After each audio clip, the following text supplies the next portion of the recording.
বুধবার 14 অগস্ট রাতে আরজিকর হাসপাতালে হামলার ঘটনায় সরাসরি মুখ্যমন্ত্রীর সমর্থন ও প্রশ্ন রয়েছে বলে দাবি করলেন কংগ্রেস নেতা অধীর চৌধুরী। শুক্রবার 16 অগস্ট বহরমপুরে সাংবাদিক বৈঠকে অধীর বলেন, পশ্চিমবঙ্গে যা কিছু ঘটছে আরজিকর মেডিকেল কলেজের 14 তারিখের রাতের আর একটা যেটা বিভীষিকাময় ঘটনা দেখলাম। আমি খুব দায়িত্ব নিয়ে বলতে পারি, সেই সমস্ত ঘটনায় সরাসরি বাংলার মুখ্যমন্ত্রীর সমর্থন আছে, প্রশ্রয় আছে। পুলিশের সঙ্গে বারমুডা পরে ইট পাটকেল ছুটছে। পুলিশ পাল্টা একটা ইট ছুঁড়ে দেখাতে চেষ্টা করছে যে আমরা ক্রিমিনালদের রোখার চেষ্টা করছি। সবটাই নাটক। কি বলছেন অধীর রঞ্জন চৌধুরী, চলুন শুনে নিই। 14 আগস্ট রাত্রে আরেকটা যেটা বিভীষিকার ঘটনা দেখলাম, আমি খুব দায়িত্ব নিয়ে বলতে পারি সেই সমস্ত ঘটনায় সরাসরি বাংলার মুখ্যমন্ত্রীর সমর্থন আছে, প্রশ্রয় আছে। পুলিশের সঙ্গে বারমুডার পরে ইট পাটকেল ছুটছে, পুলিশ পাল্টা একটা ইট ছুঁড়ে দেখাতে চেষ্টা করছে যে আমরা ক্রিমিনালদের রোখার চেষ্টা করছি। সবটাই নাটক। বলে দেওয়া ছিল সেখানটাই যে ইট ছোড়া হবে, তোমরাও পাল্টা ইট ছড়বে। পশ্চিমবঙ্গের পুলিশকে যদি বলা হয় তোমাদেরকে কেউ ইট ছুড়লে তোমরা অন্য কিছু না করে শুধু ইট ছুড়বে, তাহলে সেই পুলিশের উপরে বিচারপতি কেন বাংলার কারোরই আস্থা থাকার কথা নয়, এবং সেটা নেইও। পশ্চিমবঙ্গের পুলিশের যারা কর্তা বিধাতা, তারা সব তৃণমূল পার্টির কৃতদাস। তাই স্বাভাবিকভাবেই সেই সমস্ত মাজা ভাঙা পুলিশের যারা কলকাতার আধিকারিক, আমার মনে হয় তাদেরকেও ডেকে সিবিআই জিজ্ঞাসাবাদ করা উচিত। কারণ তাদের বিনা প্রশ্রয়ে একটার পর একটা এই রকমের বিভৎস ঘটনা এ বাংলায় ঘটতে পারে না। প্রত্যেকটা ঘটনার পিছনে বাংলার মুখ্যমন্ত্রীর স্পষ্ট নির্দেশ, আদেশ, প্রশ্রয় আছে। এই যে আরজিকর কলেজে যেভাবে ছাত্র ভর্তির নামে টাকা খাওয়া, যেভাবে হাউসিং, যেভাবে স্টাফ রাখার প্রক্রিয়া, ইন্টার্ন নেওয়ার প্রক্রিয়া, তাদেরকে পরীক্ষার আগে কোশ্চেন দিয়ে পাস করিয়ে দেওয়ার প্রক্রিয়া, আরজিকর কলেজের মধ্যে যত রকমের নোংরামি, একজন পুলিশ মন্ত্রী হিসাবে, স্বাস্থ্যমন্ত্রী হিসাবে বাংলার মুখ্যমন্ত্রী তা না জানার কথা নয়।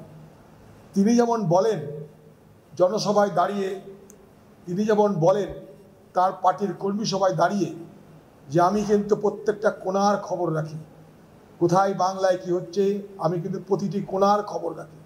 তাই যদি হয় তাহলে তার আমলে, তার মুখ্যমন্ত্রীদের আমলে, যিনি যখন পুলিশ মন্ত্রী, তিনি যখন স্বাস্থ্যমন্ত্রী, তখন আরজিকর কলেজে কী কী ঘটনা ঘটেছে আপনি কি সব ব্যাপারে অজ্ঞ ছিলেন, অজ্ঞান ছিলেন, অন্ধ ছিলেন, না জানতেন না? আরেকটা জিনিস লক্ষণীয় এখানটাই যে যিনি তৃণমূলের বীর সেনাপতি, সে হঠাৎ করে চুপ করে গেছে। এনকাউন্টারওয়ালা হঠাৎ করে এনকাউন্টার বন্ধ করে এখন ঘুমাচ্ছে। কারণটা কি? এটা আরেকটা রহস্যজনক লাগছে আমার কাছে। কারণ সমালোচনা এই সরকারের বিরুদ্ধে যে তোলা হচ্ছে, এই সমালোচনাটা কি তার দলের সেনাপতির প্রত্যক্ষ বা পরোক্ষ মদতে তোলা হচ্ছে? সেটাও কিন্তু আমার কাছে আরেকটা প্রশ্ন। কারণ সেনাপতির চুপ, পিসি একাই দাপিয়ে বেড়াচ্ছে, ধমকি হুমকি যা এখন পিসি দিয়ে বেড়াচ্ছে, সেনাপতি কিন্তু চুপ হয়ে আছে। এর পিছনে রহস্যটা কি, এটাও জানা দরকার।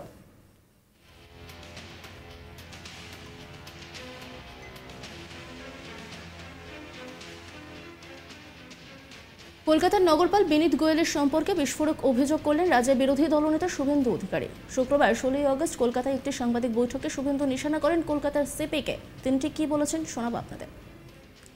আমি আপনাদের যেটা বলছি, যেটা আপনারা কেউ সন্দেহ করছেন না, 1:30টার পরে বিনীত গোয়েল আসরে অবতীর্ণ হয়েছেন যখন সবকিছু হয়ে গেছে, এবং বিনীত গোয়েল লিভ করেছেন আরজি কর 4টের পরে।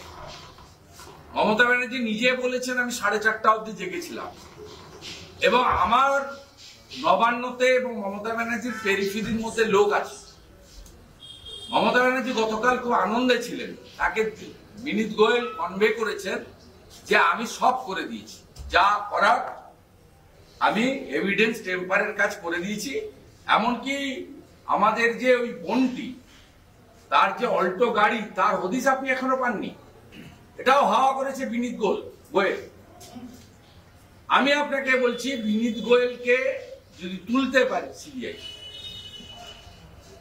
তুলতে পারে, চাপ দিতে পারে, তাহলে এই মুখ্যমন্ত্রী যা যা করেছে এসপি দাস এবং সন্দীপ ঘোষকে বাঁচানোর জন্য, সবটা সামনে চলে আসবে। বুধবার 14 আগস্ট রাতে আরজিকর হাসপাতালে হামলার ঘটনায় সরাসরি মুখ্যমন্ত্রীর সমর্থন ও প্রশ্রয় রয়েছে বলে দাবি করছেন অধীর রঞ্জন চৌধুরী। শুক্রবার 16 আগস্ট বহরমপুরে সাংবাদিক বৈঠকে অধীর বলেন, পশ্চিমবঙ্গে যা কিছু ঘটেছে আরজিকর মেডিকেল কলেজের 14 তারিখের রাতে আর একটা বিভীষিকাময় ঘটনা। আমি খুব দায়িত্ব নিয়ে বলতে পারি, এই ঘটনার সঙ্গে সরাসরি বাংলার মুখ্যমন্ত্রীর সমর্থন এবং প্রশ্রয় রয়েছে। কি বলেছেন তিনি শোনাব আপনাদের। 14 আগস্ট রাত্রে আরেকটা যেটা বিভীষিকার ঘটনা দেখলাম, আমি খুব দায়িত্ব নিয়ে বলতে পারি,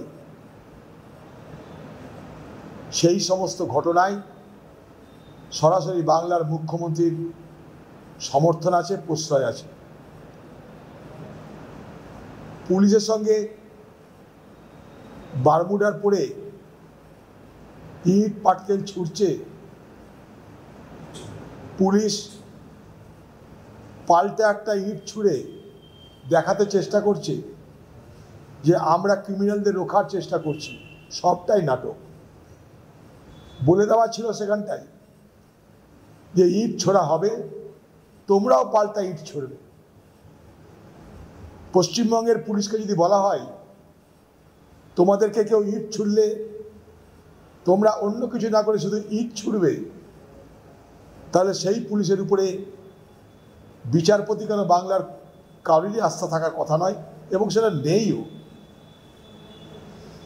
পশ্চিমবঙ্গের পুলিশের যারা কর্তা বিধাতা, তারা সব তৃণমূল পার্টির কৃতদাস। তাই স্বাভাবিকভাবেই সেই সমস্ত মাজা ভাঙা পুলিশের যারা। নজর রাখুন আজ তাক বাংলার ইউটিউব স্ট্রিমিংয়ে।